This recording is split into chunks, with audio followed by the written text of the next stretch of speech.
masuk, aku melihat dua pintu setelah ruang tamu. Satu pintu tertutup, satu pintu terbuka.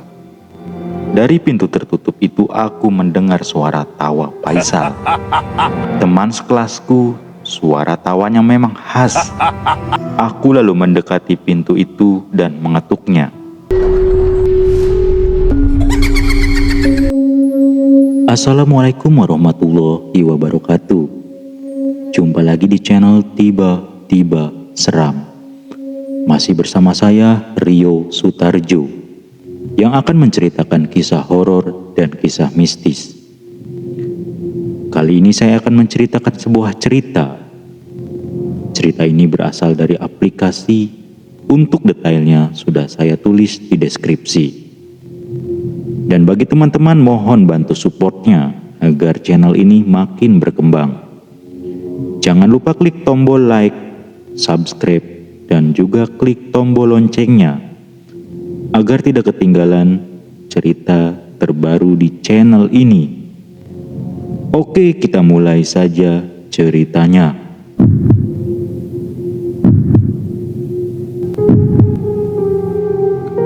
Rumah bekas pembantaian. Cerita ini aku alami saat menjadi ketua angkatan jurusanku. Kami saat itu sedang membuat acara malam keakraban. Kami menginap bareng di sebuah rumah yang kami sewa. Tadinya hampir saja aku tidak bisa berangkat pada saat itu. Hujan turun dengan deras. Sementara malam sudah tiba. Aku melirik jam tanganku. Pukul 7 malam, keluhku. Aku melirik Oji, si pemilik kamar kos yang aku pakai untuk berteduh. Dia pun tampak gelisah karena tidak juga bisa pergi ke tempat acara. Bagaimanapun kami harus berangkat ke sana, apalagi aku adalah ketua angkatan.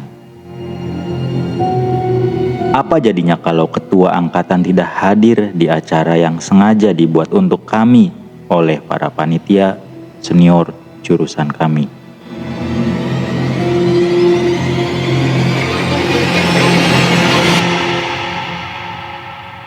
Akhirnya dengan nekat kami menembus hujan dengan menggunakan motor bertiga.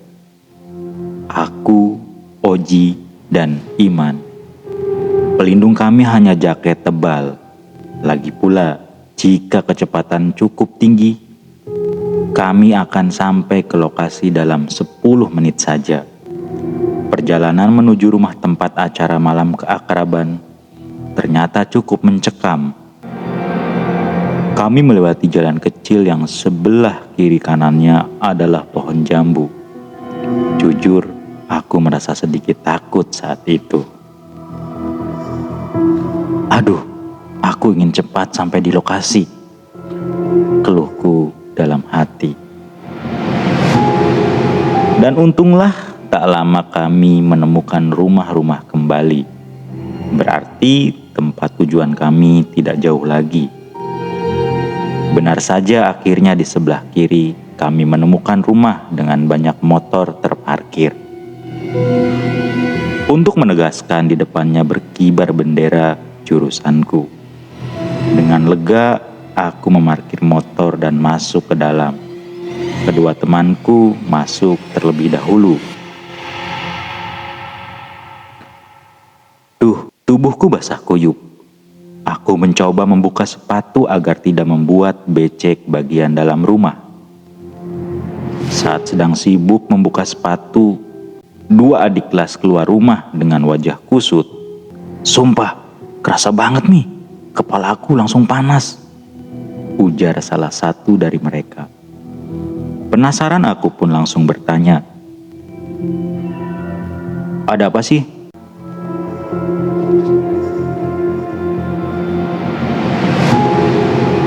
Tapi mereka hanya memandangku dengan wajah kebingungan dan hanya menggelengkan kepala. Aku akhirnya hanya mengangkat bahu dan masuk ke dalam rumah. Saat masuk rumah itu, aku mulai mengerti apa yang dua adik kelasku keluhkan. Rumah itu terasa pengap, sesak, tapi sesaknya tidak biasa. Bukan seperti karena udara tipis. Aku merasakan juga sedih dan sakit. Hanya karena tampak tidak ada alasan jelas. Aku tidak terlalu memikirkannya. Saat masuk, aku melihat dua pintu setelah ruang tamu. Satu pintu tertutup, satu pintu terbuka. Dari pintu tertutup itu aku mendengar suara tawa Faisal. Teman sekelasku, suara tawanya memang khas. Aku lalu mendekati pintu itu dan mengetuknya.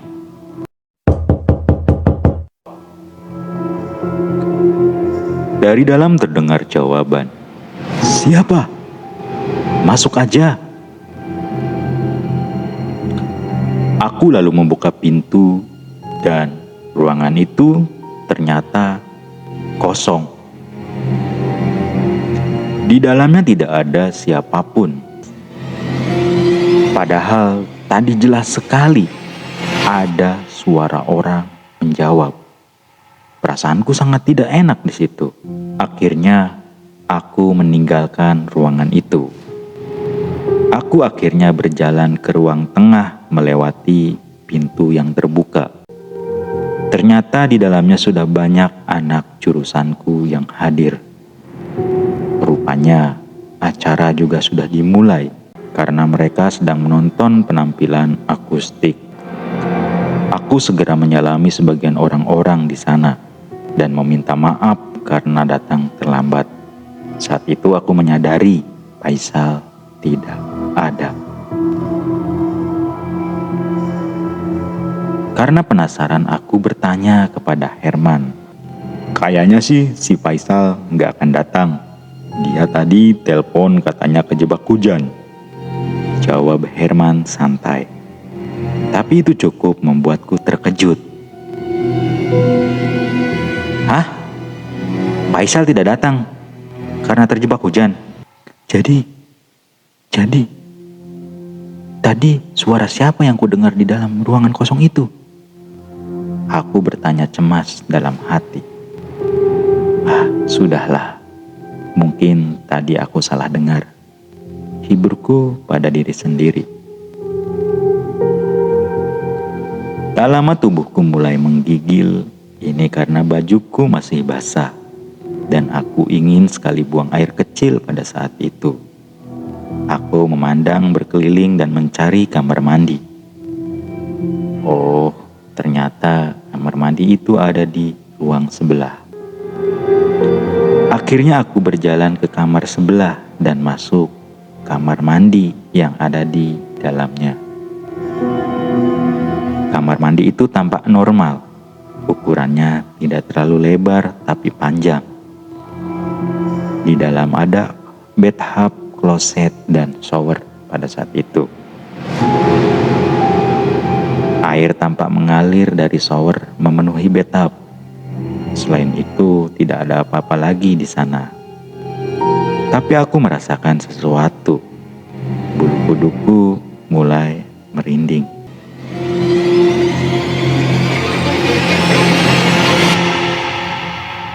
Aku memutuskan untuk keluar dari kamar mandi itu. Saat membalikkan badan, ekor mataku melihat sesuatu terbaring di dalam bathtub. Itu tampak seperti makhluk yang terbalut kain putih lusuh. Aku memberanikan diri untuk melihat ke arah bathtub. Ternyata tidak ada apa-apa. Perasaanku lega sekali. Namun ini tidak mengurungkan niatku untuk buru-buru keluar dari kamar mandi dan kembali ke ruang tengah. Beberapa jam kemudian acara selesai. dan aku sempat lupa dengan kejadian di kamar mandi tadi. Anak-anak jurusanku sibuk dengan kegiatannya masing-masing. Aku sendiri lebih memilih mencari udara segar dan berjalan perlahan menuju kolam. Dari jauh aku dapat melihat sebatang pohon yang ada di pinggir kolam tersebut. Entah kenapa, seperti ada yang menarik rasa ingin tahuku.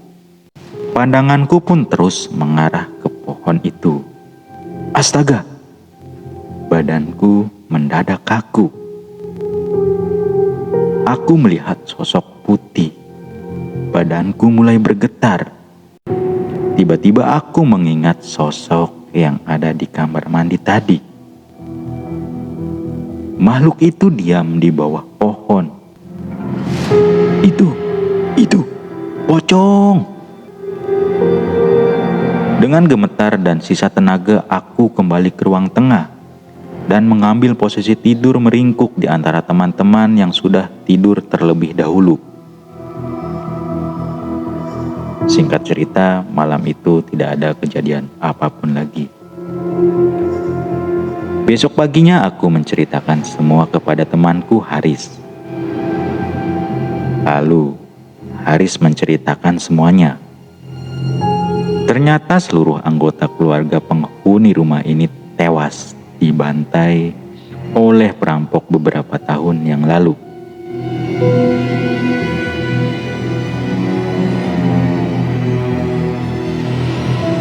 Oke, itulah akhir ceritanya. Sampai jumpa di cerita berikutnya.